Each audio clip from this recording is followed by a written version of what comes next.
안녕하세요. 한국에너지기술연구원 FEP 융합연구단 운영팀장 최준규입니다. 산업화 이후 100여 년간 급격한 지구온난화를 언급하면서 매번 빠지지 않고 등장하는 단어가 바로 온실효과입니다. 대기 중에 존재하는 온실가스가 지구의 평균 온도를 지속적으로 상승시켜왔다면서 말이죠. 그럼 여기서 지구온난화를 이야기하는 온실효과는 무엇일까요?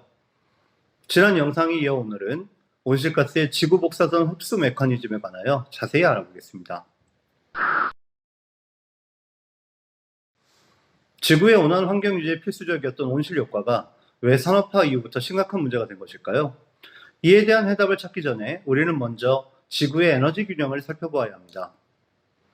지구는 태양으로부터 단위 면적당 340W의 복사에너지를 받고 있습니다.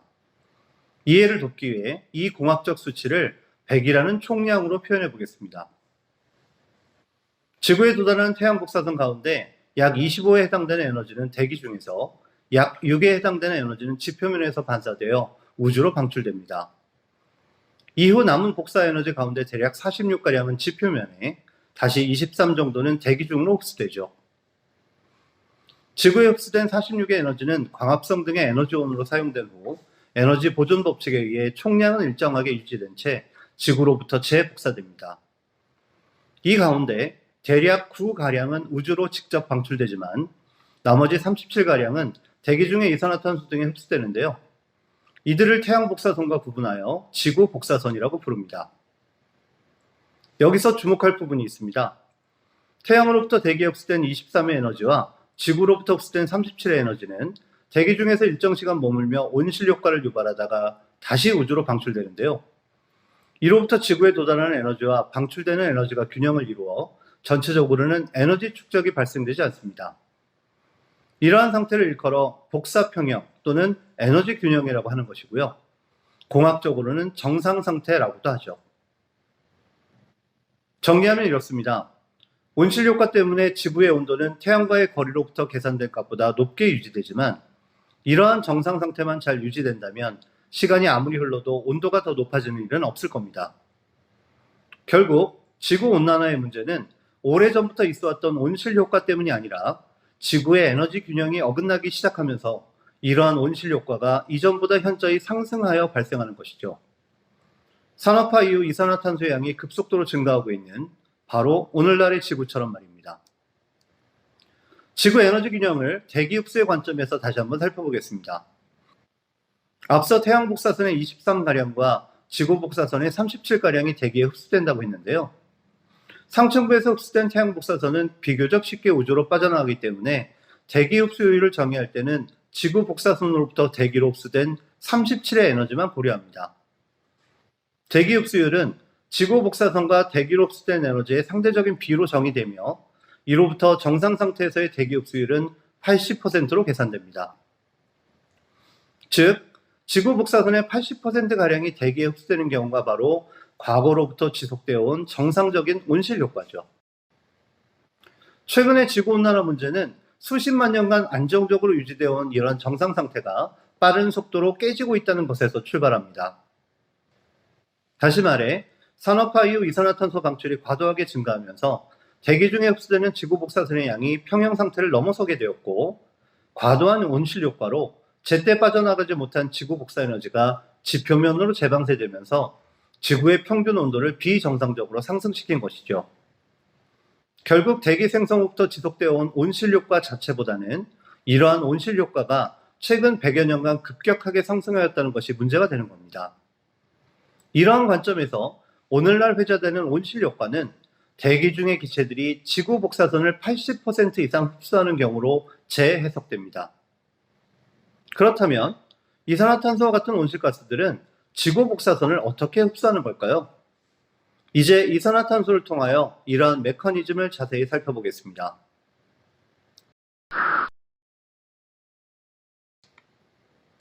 햇빛을 프리즘에 회전시키면 그림과 같이 빨주노초 파남보의 무지개 형태로 나누어집니다. 눈에 보인다는 의미로 가시광선이라고 하는데요. 스크린 등에 이들을 투사하여 나타낸 것을 스펙트럼이라고 부르죠. 눈에 보이지는 않지만 가시광선의 적색 바깥쪽에는 적외선, 보라색 바깥쪽에는 자외선이 존재하는데요. 만약 위치가 혼동되신다면 이들의 한자 표현을 참고하시면 좋겠습니다. 즉 적에서는 붉을 적자와 바깥 외자를 써서 붉은 빛의 바깥에, 자외선은 자줏빛 자자를 써서 보랏빛의 바깥에 있음을 의미합니다. 혹시라도 노란색과 초록색의 경계를 정확히 구분할 수 있으신가요? 없으시죠? 그래서 이러한 스펙트럼을 연속 스펙트럼이라고 합니다. 그렇다면 적외선, 가시광선, 자외선도 연속되어 있다는 것인데 이들의 상대적인 에너지 크기는 어떨까요? 이 또한 쉽게 구분하는 방법이 있습니다. 여름철 자외선 차단을 위해 바르는 선크림을 연상하면 자외선이 적외선보다 훨씬 강력하다는 것을 자연스레 이해할 수 있는데요. 이로부터 적외선, 붉은빛, 초록빛, 보랏빛, 자외선의 순서로 에너지가 커진다는 것을 유추할 수 있죠. 이를 전체 전자기파로 확장하면 그림과 같습니다.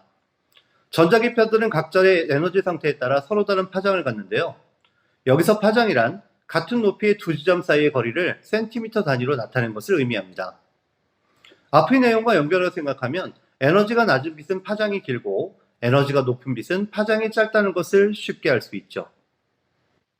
상대적으로 에너지가 높고 파장이 짧은 자외선은 화학결합을 끊어 하나의 물질을 다른 물질로 변화시킬 수 있는 정도의 에너지를 가지는 반면 가시광선은 광합성의 주된 에너지원으로 활용되며 에너지가 낮고 파장이 긴 적외선은 분자들의 회전이나 진동을 유발합니다. 이 가운데 온실효과의 관점에서 주목할 것은 바로 적외선이죠. 앞서 태양 복사선이 지구에 흡수된 후 지구 복사선으로 재방출되는 과정에서 에너지의 일부가 대기에 흡수됨을 알았습니다.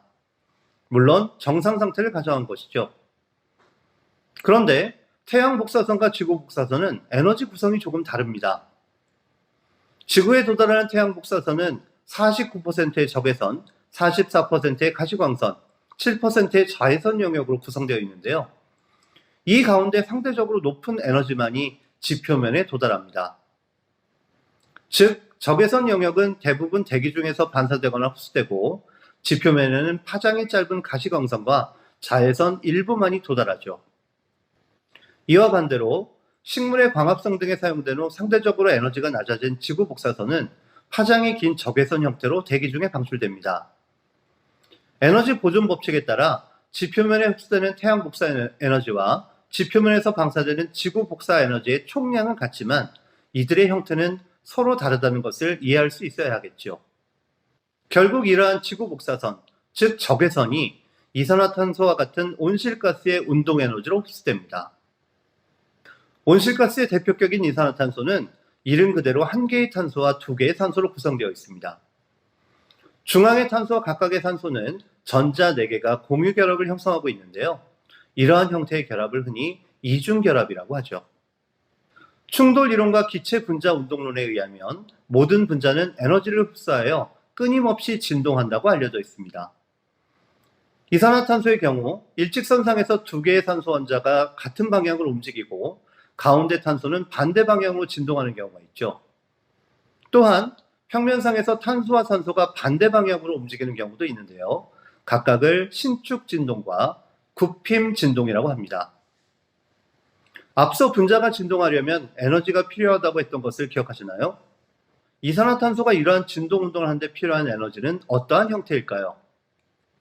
연구 결과 이산화탄소의 신축 진동을 위해서는 높은 적외선 영역의 에너지가, 굽힘 진동을 위해서는 낮은 적외선 영역의 에너지가 필요하다는 것을 알게 되었습니다.